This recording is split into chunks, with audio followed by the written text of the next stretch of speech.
One of the first things that I think is really important is that we're addressing how we talk to our kids about perceived threats. What that means is that we want them to know that when there's something going on that maybe is scary or threatening, that our reactions are going to be fact-based and rational and calm, even if it is a little bit overwhelming. And one of the things that's really important is talking to your kids about it. So sometimes we think, oh, kids don't know, but they're hearing things in schools and on buses, and talking to them when you have some time is really important. The next piece is giving factual, brief, age-appropriate information. For really small kids, that might look like something like, there's a new sickness going around, and you might have heard of it in school, and doctors and scientists are working really hard to figure out how we treat this. For teenagers, that might look something like, okay, you've heard about coronavirus, you're seeing it all over the news, let's talk about what the facts are, why don't we sit down together? So making sure that we're getting kids on the right track with facts is really important.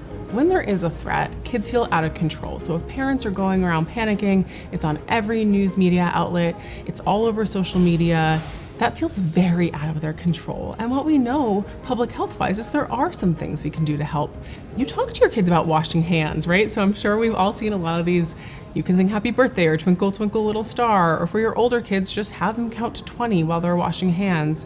You can talk about healthy sleeping, healthy eating. We can talk about things like coughing into our elbows and not maybe handshaking or hugging friends at school as much. Those are things that actually make kids feel very in control. You want to make sure that if they do ask a question that's hard, that you're gonna give them the true answer. So even for little guys, if they say something like, are people dying from this? The response might be similar to what I'd respond to a young child with any other virus, which is, sure, once in a while that does happen. People get very sick and die.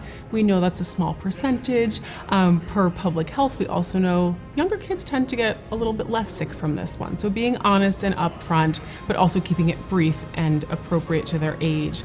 If your child has major anxiety about it, right? So if they're saying something like, I can't even sleep, I'm not going to school, then that's time to talk to your pediatrician or a mental health provider if you're worried that it's really taking over their thoughts or their sleeping or their eating.